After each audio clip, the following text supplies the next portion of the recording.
Hello అందరికీ, welcome to Shiva vlogs channel. ఈరోజు మనమైతే సున్నం కలిపి మన మేకల దొడ్లో అలాగే కోళ్ళ దొడ్లో చల్లబోతున్నాం. ఇలా చల్లడం వలన మన మేకలకు అలాగే కోళ్ళకు దోమల నుండి కాపాడే శక్తి కొంతవరకు ఉంటుంది. అందువలన మన మేకల దొడ్లో మా తమ్ముడైతే సున్నం కలిపి చల్లుతున్నాడు. నెక్స్ట్ నేనైతే చూడండి, చూశారు కదా, మా తమ్ముడు అయితే మేకల దొడ్డి అయితే మా తమ్ముడే చూసుకుంటాడు. ఇప్పుడు నా దొడ్డి అయితే నేను చూసుకోవాలి. నా దొడ్డి అయితే కోళ్ళ దొడ్డి. నేను కోళ్ళ దొడ్డికి పోయి చూసుకుంటా. కోళ్ళ దొడ్డి ఊడ్చుకొని నేను కూడా కోళ్ళ దొడ్డిలో ఊడ్చేసుకుంటా. నా కోళ్ళ దొడ్డి అయితే కోళ్ళ దొడ్లోకి అయితే పోదాం, ఊడ్చుకుందాం ఫస్ట్.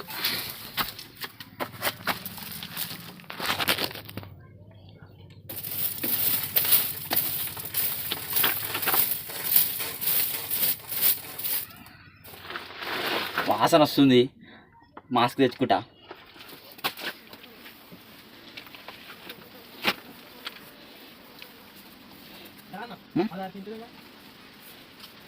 ఆవిరి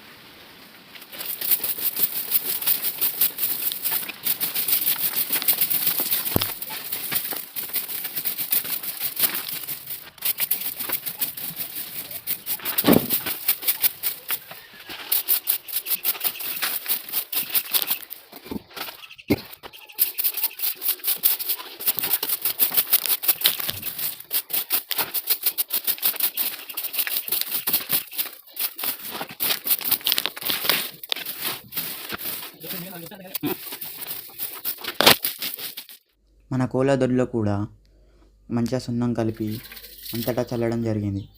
ఇలా చల్లడం వలన మన కోళ్ళకి దోమల నుండి కాపాడే శక్తి కొంతవరకు ఉంటుంది. ఇలా కలిపి అంతటా కొట్టడం వలన రోగాల నుంచి కూడా కోళ్ళను కాపాడే శక్తి ఉంటుంది.